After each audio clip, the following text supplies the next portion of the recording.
श्री गुरुचरित्र अध्याय 42. अनंतव्रत कथा कौंडिण्य आख्यान. ओम श्री गणेशाय नमः. श्री सरस्वत्यै नमः. श्री सद्गुरुभ्यो नमः. श्री कुलदेवतायै नमः. श्रीपाद श्रीवल्लभ श्री नृसिंह सरस्वती नमः. श्री गुरु सायनदेवाला म्हणाले, तू मला अनंतव्रताविषयी विचारले होतेस. या अनंतपूजेचे महात्म्य काय आहे व ही अनंतव्रत पूजा पूर्वी कोणी केली होती? या व्रतपूजेचे फळ काय याविषयी मी तुला सांगतो, ते ऐक. हे अनंतव्रत पूर्वी पंडुपुत्र युधिष्ठिराने केले होते. त्या व्रतप्रभावाने त्याला त्याचे गेलेले राज्य परत मिळाले. त्याचे असे झाले, कौरव आणि पांडव पण लावून द्यूत खेळत होते. त्या द्यूतक्रीडेत पांडवांचे सर्वास्व हरण केले व त्यांना 12 वर्षे वनवास व 1 वर्ष अज्ञातवास भोगावा लागला. युधिष्ठिर अर्ध्या राज्याचा स्वामी, पण तो आपले भाऊ व द्रौपदी यांच्यासह घोर अरण्यात अनंत दुःखे भोगीत होता. पांडव वनसात असतानाही कौरव अनेक कपटकारस्थाने करून त्यांना त्रास देत होते. पांडवांचे सत्वाहरण करून त्यांना त्रास देत होते. पांडवांचे सत्वाहरण करण्यास कौरवांनाही पांडवांकडे पाठविले, परंतु प्रत्येक वेळी श्रीकृष्ण त्यांचे रक्षण केले. पांडवांचे फार हाल होत आहेत हे पाहून एकदा श्रीकृष्ण त्यांना भेटावयास गेला. श्रीकृष्णाला पाहताच युधिष्ठिराने त्याला लोटांगण घातले. त्याची यथासांग पूजा केली. मग त्याने हात जोडून श्रीकृष्णाला प्रार्थना केली, हे भक्तवत्सला कृष्णनाथा, तुझा जय जयकार असो. हे कृष्णा, तूच या विश्वाचे उत्पत्ती, स्थिती, लय यास कारण आहेस. तूच ब्रह्मा विष्णू महेश आहेस. दृष्ट दुर्जनांचा नाश व संतसज्जनांचे रक्षण यासाठीच तू अवतार घेतोस. पांडव माझे प्राण आहेत असे तू सर्वांना सांगतोस, मग आमची उपेक्षा का करतोस? तुझ्याशिवाय आम्हाला कुणाचा आधार आहे सांग. तुझे आमच्यावर कृपाछत्र असताना आम्हाला ही दुःखे का बरे भोगावी लागत आहेत? आम्ही काय केले असता आम्हाला आमचे गेलेले राज्य परत मिळेल? सर्व पांडवांनी व द्रौपदीने हात जोडून श्रीकृष्णाला हेच विचारले. त्यावेळी श्रीकृष्ण पांडवांना म्हणाला, तुमचे गेलेले वैभव परत मिळविण्यासाठी मी तुम्हाला एक व्रत सांगतो. ते व्रत केले असता तुमचे गतवैभव तुम्हाला लवकर प्राप्त होईल. सर्व व्रतांमध्ये अनंतव्रत अत्यंत श्रेष्ठ व प्रभावी आहे. ते व्रत तुम्ही करा म्हणजे तुमचे राज्य तुम्हाला लवकर प्राप्त होईल. तो अनंत म्हणजे शेषशायी विष्णू, तेच माझे मूळ रूप आहे. मीच तो नारायण. दृष्टांचे निर्दालन करून भूभार हलका करण्यासाठीच मी वसुदेव कुळात श्रीकृष्ण म्हणून अवतार घेतला. मीच जळी, स्थळी, काष्ठी, पाषाणी त्रैलोक्याला व्यापून राहिलो आहे. मीच सर्व काही आहे. मीच तो अनंत नारायण चराचर विश्वाला व्यापून राहिलो आहे. त्या अनंताची म्हणजे माझीच तुम्ही यथासांग पूजा करा. या व्रताने तुमचे सर्वतोपरी लाक्यान होईल. हे व्रत कोणत्या दिवशी करावे, कसे करावे, हे आम्हाला सविस्तर सांग, अशी विनंती युधिष्ठिराने केली असता श्रीकृष्ण म्हणाला, भाद्रपद महिन्याच्या शुक्ल पक्षातील चतुर्दशीला ही व्रतपूजा करावी. याविषयी मी तुला एक प्राचीन कथा सांगतो. ही कथा कृतयुगातील आहे. वसिष्ठ गोत्री सुमंतू नावाचा एक ब्राह्मण होता. ब्रुक्न्या दीक्षा ही त्याची पत्नी होती. त्यांना एक कन्या झाली. तिचे नाव सुशीला. दुर्दैवाने सुशीला अगदी लहान असतानाच सुमंतूची पत्नी दीक्षा मरण पावली. सुशीला अगदी नावासारखीच होती. ती लहानपणी पित्याच्या घरी असताना घरातील सर्व कामे ती अगदी व्यवस्थित करीत असे. घरातील केरवारा, सडासारवण करणे, अंगणात सुंदर रांगोळ्या काढणे, देवपूजेची तयारी करणे, घरातील सर्व वस्तू स्वच्छ व नीटनेटक्या ठेवणे इत्यादी सर्व कामे ती मनःपूर्वक करीत असे. सुमंतूची पत्नी गेल्यामुळे त्याची अग्निहोत्रादी श्रौतकर्मे थांबली होती, म्हणून त्याने द्वितीय विवाह करून दुसरी पत्नी घरी आणली. तिचे नाव कर्कशा. ती अगदी नावासारखी होती. ती अत्यंत दृष्ट बुद्धीची होती. ती घरी कोणत्याही कारणावरून सतत भांडण करीत असे. सुशीला तिची सावत्र मुलगी. ती सुशीलेचा छळ करीत असे. सुशीला आता उपवर झाली. सुमंतूला तिच्या विवाहाची काळजी वाटू लागली. सावत्राई तिचा छळ करीत होती व सुमंतूच्या साधनेतही वेग येत होते. यामुळे त्याला अतिशय वाईट वाटत असे. आपल्या कन्येचा विवाह लवकर झाला तर बरे होईल असे त्याला वाटत होते. आणि तसा योग जुळून आला. एके दिवशी कौंडिण्य नावाचा एक तरुण ऋषी सुमंतूच्या घरी आला. त्याने सुशीलेला पाहिले व तिला मागणी घातली. सुमंतूला कौंडिण्य जावई म्हणून पसंत पडला. एका शुभ मुहूर्तावर सुशीला आणि कौंडिण्य जावई यांचा विवाह झाला. सुमंतूने कन्येच्या प्रेमापोटी सुशीला व कौंडिण्य यांना आपल्या घरीच ठेवून घेतले. आषाढ आणि श्रावण असे 2 महिने गेले. कौंडिण्याला सासूरवाडीस राहणे पसंत नव्हते. आपण आता दुसरीकडे राहावयास जावे असे त्याने ठरविले. मग सुमंतूने फार आग्रह न करता त्यांना जाण्यास परवानगी दिली. जाण्याचा दिवस आला तेव्हा सुमंतू आपल्या पत्नीला म्हणाला, कन्या आणि जावई जात आहेत. त्याच्यासाठी आज काहीतरी गोडधोड भोजन तयार कर. हे ऐकताच ती कर्कशा संतापली. काही एक न बोलता तीर्थरूप घरात गेली व दार बंद करून स्वतःला कोंडून घेतले. तिघांना मोठे आश्चर्य वाटले. सुमंतूला तर फार वाईट वाटले. त्याने स्वयंपाक घरात शोधाशोध केली. एका मडक्यात त्याला गव्हाचे थोडे पीठ दिसले. तेवढेच आपल्या मुलीला त्याने कन्या जावयाला निरोप दिला. सुशीला आणि कौंडिण्य एका रथात बसून निघाले. दुपारच्या वेळी कौंडिण्याच्या अनुष्ठानाची वेळ झाली म्हणून एका नदीच्या तीरावर त्यांनी रथ थांबविला. कौंडिण्य अनुष्ठानासाठी गेला. सुशीला रथातच बसून राहिली. तिने सहज नदीच्या तीराकडे पाहिले. तेथे काही स्त्रिया एकत्र जमून कसलीही पूजा करीत होत्या. त्यांनी तांबड्या पैठणी परिधान केल्या होत्या. निरनिराळ्या कलशांची पूजा करीत होत्या. सुशीलेने त्यांच्याजवळ जाऊन त्यांना विचारले, तुम्ही ही कसली पूजा करीत आहात? या पूजेचा विधी कसा असतो? ही पूजा केली असता काय फळ मिळते, हे सर्व मला सांगाल का? त्या स्त्रिया म्हणाल्या, बस, आम्ही तुला सर्व काही सांगतो. आम्ही ही भगवान चतुर्दशीला अनंताची पूजा करावयाची असते. याला अनंत चतुर्दशी व्रत असे म्हणतात. ही अनंत पूजा दरवर्षी केली असता सर्व प्रकारच्या सुखसमृद्धीची प्राप्ती होते. अनंत स्वरूप भगवान विष्णूची आपल्यावर कृपा होते. ही पूजा कशी करावयाची याचा थोडक्यात विधी असा: भाद्रपद शुद्ध चतुर्दशीला अनंतरूपी श्री विष्णूची पूजा करावयाची असते. हे एक कौटुंबिक व्रत आहे. कुटुंबातील एखाद्या व्यक्तीने घेतलेले हे व्रत परंपरेने पुढे चालू ठेवावयाचे असते. या अनंत देवतेचे प्रतीक म्हणून 14 गाठी असलेला एक रेशमाचा दोरा असतो.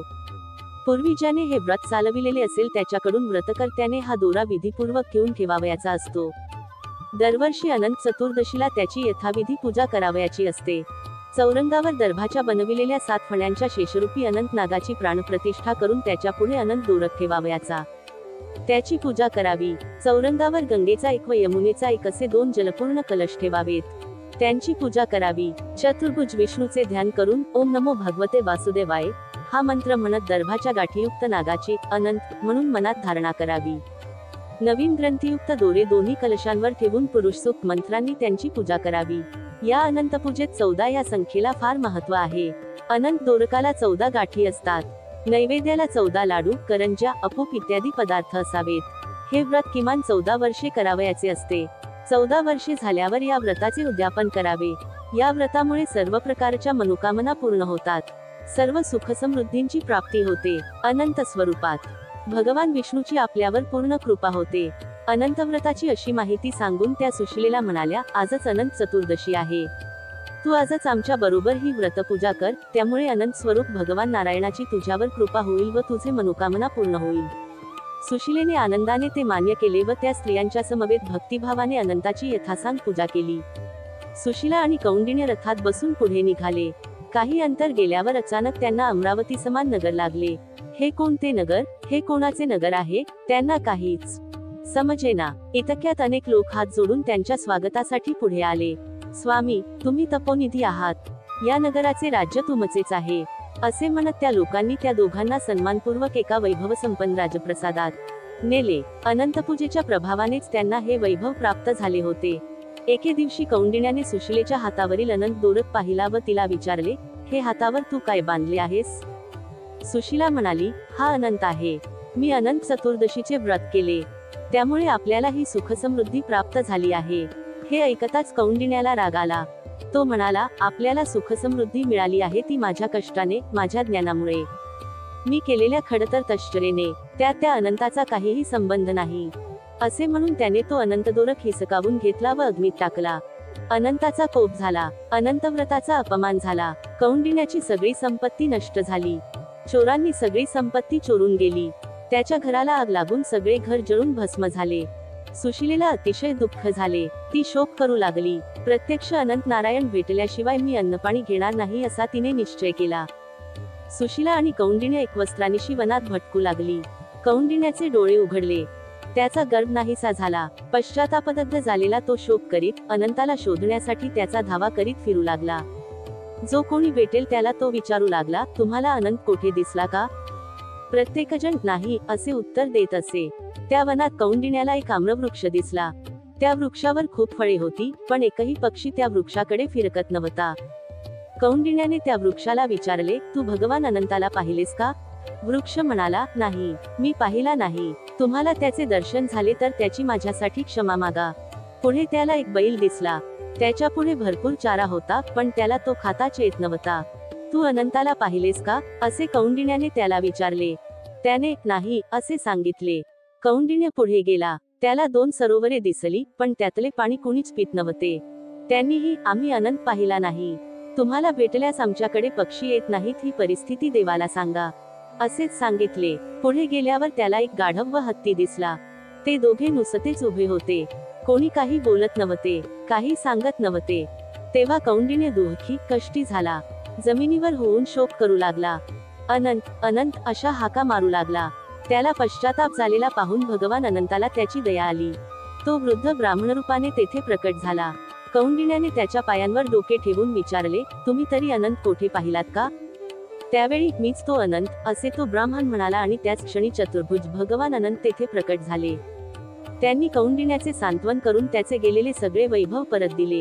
भगवान अनंत विष्णूने कौंडिण्याला वर दिला, तू धर्मशील होशील. तुला कधीही दारिद्र्य येणार नाही. तू शाश्वत वैकुंठ लोकात राहशील.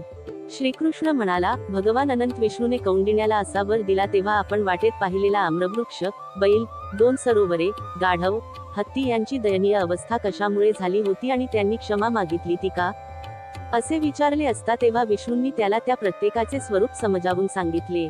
भगवान विष्णू म्हणाले, तुला जो आम्रवृक्ष भेटला तो गतजन्मी विद्वान ब्राह्मण होता, परंतु त्याला तुझ्याप्रमाणेच आपल्या ज्ञानाचा गर्भ होता.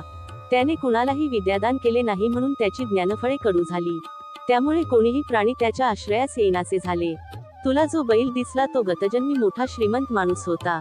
त्याने बरेच दान केले होते, पण त्याला त्या दानाचा गर्भ होता, त्यामुळे आता त्याच्या पुढे गवत असतानाही त्याला ते खाता येत नव्हते. तुला ती 2 सरोवरे दिसली, त्या गतजन्मी 2 बहिणी होत्या. दानधर्माचा पैसा दुसऱ्याकडे जाऊ नये म्हणून त्या दोघी बहिणी एकमेकींनाच दान देत असत. त्यांच्या संपत्तीचा इतरांना काही उपयोग नाही झाला, म्हणून त्या सरोवराचे पाणी कुणीही पित नाही. तुला जो गदर्भ दिसला तो तुझा क्रोध होय. तो तुझ्या जाणीवेतून बाहेर पडला व त्याला गदर्भाचा जन्म मिळाला. तुला जो हत्ती दिसला तो म्हणजे तुला आपल्या तपश्चर्येचा झालेला गर्भ. तो तुझ्या शरीरातून बाहेर पडला व त्याला हत्तीचा जन्म मिळाला. तू सुद्धा स्वतःच्या ज्ञानाचा गर्व केलास. सुशीलेच्या श्रद्धेला तुच्छ मानलेस. गर्व, अहंकार, देवाधर्माबद्दल तुच्छता यामुळेच तुला हे सगळे दुःख भोगावे लागले. आता तुला पश्चाताप झाला आहे म्हणून मी तुझ्यावर प्रसन्न झालो आहे. आता तू घरी जा व अनंतव्रत कर, म्हणजे तुला सर्व सुखांचा लाभ होईल. मरणोत्तर तू नक्षत्रात पुनर्वसू नावाचे जे नक्षत्र आहे त्यात चिरकाल निवास करशील. कौंडिण्याला सगळे पटले. त्याचा गर्भ नाहीसा झाला. त्याने घरी जाऊन पुन्हा सुशीलेसह अनंत चतुर्दशीचे व्रत केले. त्याला अनंत वैभव प्राप्त झाले. ही कथा सांगून श्रीकृष्ण युधिष्ठिराला म्हणाला, अनंत व्रताचा महिमा हा असा आहे. या व्रतामुळे कौंडिण्याला त्याचे गेलेले वैभव पुन्हा प्राप्त झाले. त्याप्रमाणे तुम्ही सुद्धा हे व्रत केले तर तुमचे गेलेले राज्य तुम्हाला पुन्हा प्राप्त होईल. श्रीगुरु नृसिंह सरस्वती शिष्यांना म्हणाले, श्रीकृष्णाच्या सांगण्यानुसार पांडवांनी वनवासात असताना अनंत चतुर्दशीचे व्रत केले, त्यामुळे त्यांना गेलेले राज्य पुन्हा प्राप्त झाले. हे व्रत सर्व स्त्री पुरुषांनी करावे, त्यामुळे 4 पुरुषार्थाची प्राप्ती होते. श्रीगुरु सायनदेवाला म्हणाले, तुझे गोत्र कौंडिण्य आहे. तू जर हे व्रत करशील तर तुला मोठे पुण्य प्राप्त होईल. श्रीगुरूंच्या आज्ञेनुसार सायनदेवाने ते व्रत केले. त्याने श्रीगुरूंची मोठ्या थाटात यथासंग पूजा केली. ब्राह्मणांना भोजन देऊन त्यानं संतुष्ट केले. मग तो आपल्या परिवारासह गाणगापुरात राहून श्रीगुरूंची सेवा करू लागला. सिद्धयोगी नामधारकाला म्हणाले, नामधारका, तुझा पूर्वज सायनदेव याने श्रीगुरूंची सेवा करून त्यांना प्रसन्न करून घेतले. अशा रीतीने श्रीगुरुचरित्रामृतातील अनंतव्रत कथा कौंडिण्य आख्यान नावाचा अध्याय 42 समाप्त.